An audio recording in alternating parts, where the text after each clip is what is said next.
Hogan dad oeddwn ni, y chwarel, band pres a'r capel oedd bywyd fy nhad, fel llawer o'i gyd chwarelwyr. Roedd yn stiward yno, a oedd yn swydd o gyfrifoldeb. Roedd wedi bod yn y chwarel ers iddo adael yr ysgol. Roedd 1969 yn gyfnod ansicr iawn yn ein tŷ ni. Nid oedd pethau yn edrych yn dda iawn yn chwarel Dinorwig. Bob blwyddyn yn yr haf, byddwn yn ymweld â fy chwaer yn Llundain. Roedd gŵr fy chwaer yn blismon yno am blynyddoedd, a byddwn yn mynd yno i dreulio gwyliau'r haf o'r ysgol. Ychydig ar ôl i mi gyrraedd yn 1969, cefais alwad ffôn gan mam yn deud fod dad wedi cael ei wneud yn ddi-waith, a'r chwarel yn cau. Penderfynais bod yn rhaid i mi adael yr ysgol a chwilio am waith, oherwydd ni fuasai fy rhieni yn gallu cadw fi a fy mrawd bach yn yr ysgol. Roeddwn wedi cwblhau blwyddyn yn y chwechad yn astudio cerdd, Cymraeg a chelf, ond rhaid oedd gadael. Roedd hyn yn siom gan fod fy athro cerdd wedi awgrymu i mi fynd i goleg cerdd yn Maen Ceinion, ac roeddwn wedi edrych ymlaen tuag at hyn. Penderfyniad personol oedd gorfod gadael yr ysgol, ac ni chefais unrhyw bwysau gan fy rhieni i adael. Wedi mi adael yr ysgol, cefais swydd fel trainee dispenser yn Boots yng Nghanarfon. Cwrs 2 flynedd oedd hwn. Mi wnes i gwblhau y cwrs a chefais amser hapus yno ac wedi gwneud llawer o ffrindiau. Fues i'n gweithio yno am 2 mlynedd cyn cyfarfod am gŵr, priodi a chael teulu.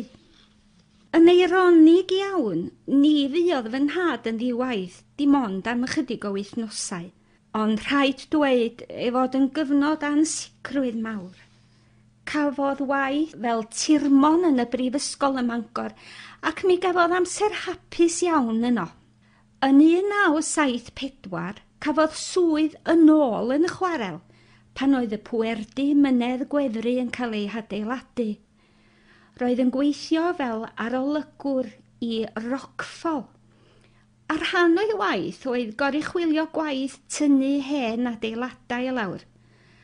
Ac gan ei fod gyda profiad o waith y chwarel, ef oedd un a oedd yn penderfynu os oedd y creigiau yn saff a hefyd yn rhoi cyngor i'r gweithwyr ar sut i dyllu ac i chwythu'r clogwyni ac yn y blaen. Rwy'n credu mewn ffawd, fe gychwynodd dad yn y chwarel, a dyma fo yn ôl. A mina, oni bai fod y chwarel wedi cau, ni fyddwn wedi cyfarfod am gŵr a chael fy nheulu. Mae'r rheswm i bopeth.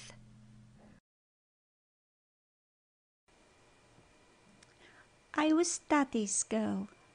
The quarry, brass band and chapel were his life, the same as was for many of his fellow quarrymen.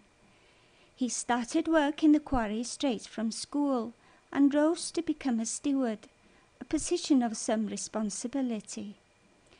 1969 was a time of uncertainty in our house. Things did not look good in the Dinorwig quarry. Every year in the summer, I would visit my sister in London. Her husband was a policeman there for many years, and I would go to spend the school summer holidays there. A short while after I arrived in 1969, I received a phone call from my mother telling me that the quarry was closing and that my father had lost his job. I decided I had to leave school and look for work, as my parents could no longer afford to keep me and my little brother in school. I had completed a year in the 6th form studying music, Welsh and art, but I felt I had to leave. This was a disappointment, as my music teacher had suggested that I should go to music college in Manchester, and I had been looking forward to this. But leaving school was a personal decision. My parents did not put any pressure on me.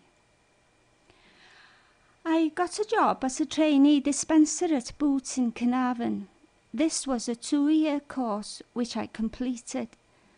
I had a happy time there and made many friends, and worked there for 3 years before meeting my husband, marrying, and starting a family. Ironically, my father was only unemployed for a few weeks, but even so, it was a time of great uncertainty. He got a job as a groundsman at Bangor University and had a very happy time there. In 1974, he returned to the quarry when the hydroelectric power station was built.